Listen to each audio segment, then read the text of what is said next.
I've got some key words for you to consider. Here's the first one. Appreciation. That's number one. First of all is to appreciate what you already have. Appreciation is unique. It has a sense of opening us up to even more if we appreciate, first of all, what we've already got. Democracy, freedom, free enterprise. To appreciate all of that, to appreciate our chance, to appreciate our opportunity, to appreciate all that it took to bring us to this point. That sense of appreciation makes us unique. It makes us attractive in the marketplace. You know, it's easy not to appreciate. It's easy to sit down to have your breakfast and not think about how did the salt get on my table. A sense of appreciation. Just the salt that I so casually salt my eggs with in the morning. I'm telling you, if I thought about it for a while, I wonder where this salt came from. How many hands did it pass through by the time it reached my table? You know, who bent their back and mined it out of the salt mine?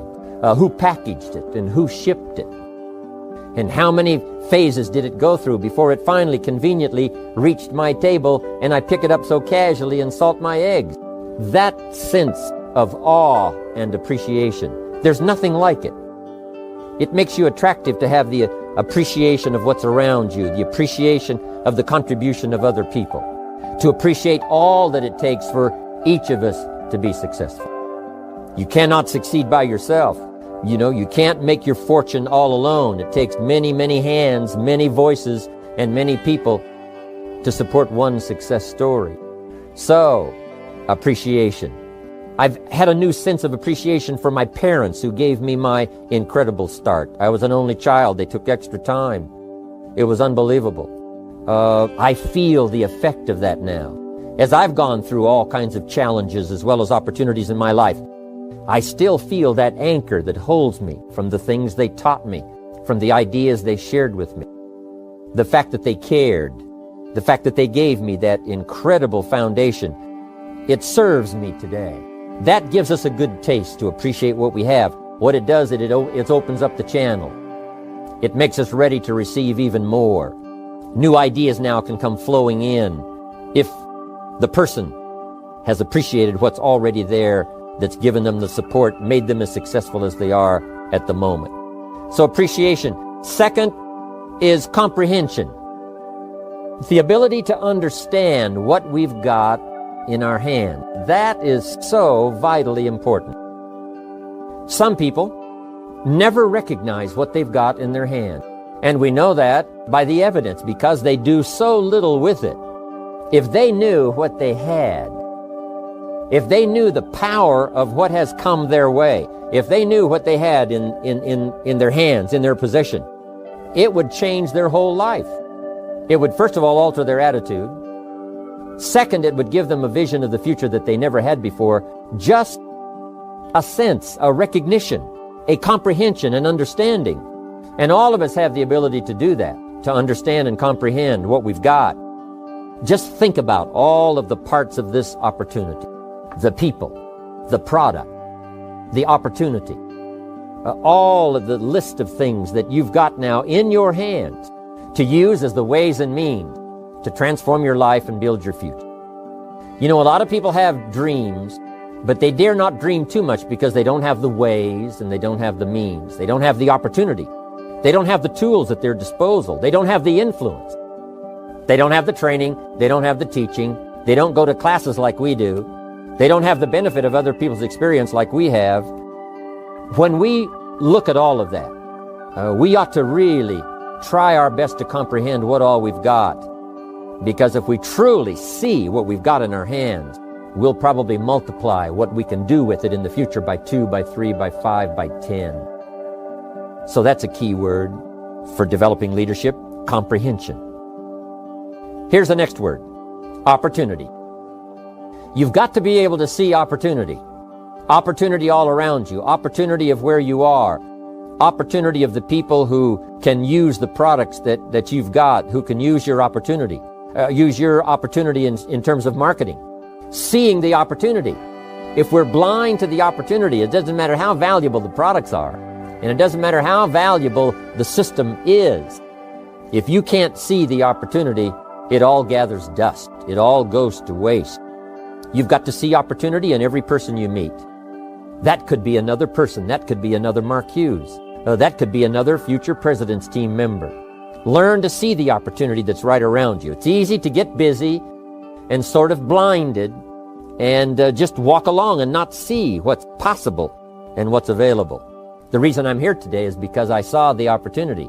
An opportunity to expand my vision, an opportunity to refine my skills, an opportunity to meet people I'd never met before, an opportunity to go places I'd never gone before, an opportunity to become valuable to an institution, an opportunity to enhance my own powers of development so that I could serve other people.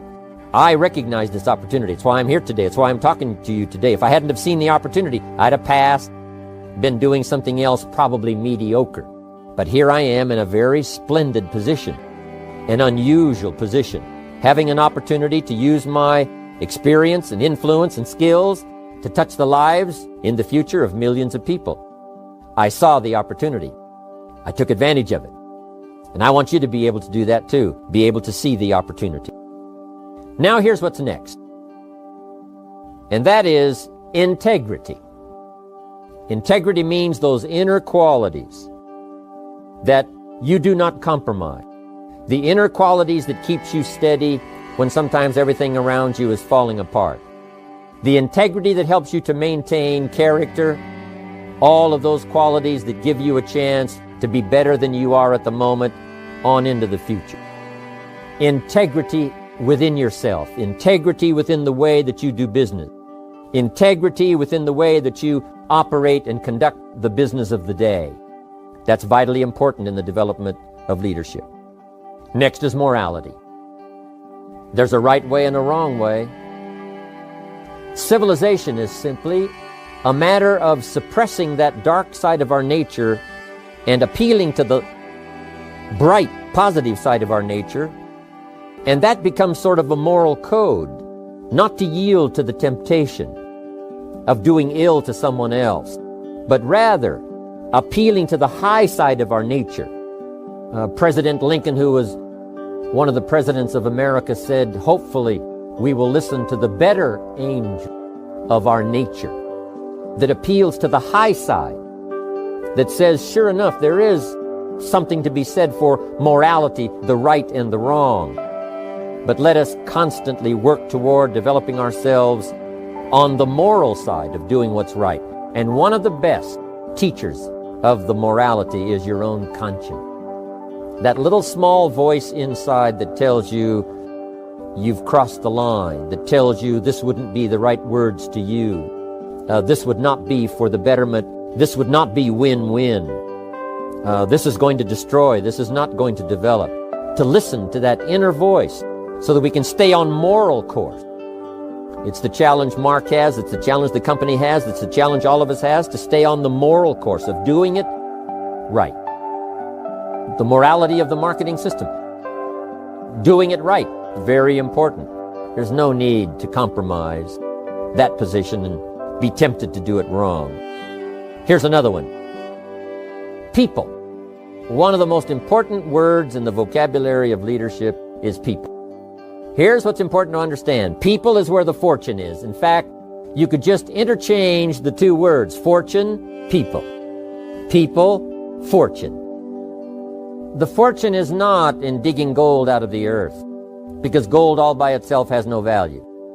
Nothing has a value unless a human being gives it value. What value is gold? You can't eat it. What value is everything else unless human beings give it value? To understand that people is where the fortune is. Developing customers who are people, developing distributors who are people. I talked to a banker one time and he said, I'm in the banking business. And I said, well, does a corporation borrow money from you? You know, do the banks and the offices and the office chairs and the systems of the corporation borrow the money? And he said, no, someone from the company comes and fills out a loan and I loan money to the company. Then I said, really what you're in is the people business. You're not in the money business or the banking business, you're in the people business. And so it's true with all of us. We're in the people business. A unique sense of appreciation. When I first saw this kind of marketing at age 25, I said to myself, if it's unlimited, the people I can introduce to the business, then I shall become wealthy. Because something told me, and I didn't have the full education back then, but something told me that if I found a way to provide benefit for someone else, I could earn money. Something told me, I must have gotten it from my parents, some of my early training that said, people is where the fortune is. So that's where you have to take great care in your business. Yes, take care of your money. Yes, take care of your system. Take care of the setup. Take care of the meetings. Take care of all the details. But here's what you've got to do if you really want to make a fortune. Take care of your people. Because people is where the fortune is. If you help them grow, they'll help you grow. If you develop them under you, they will lift you up. You can lift up sales and it'll fall back down. You can lift up volume and it'll fall back down. Lift up the people and you won't fall down. You'll have the foundation. There you'll be ready for the future.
it right.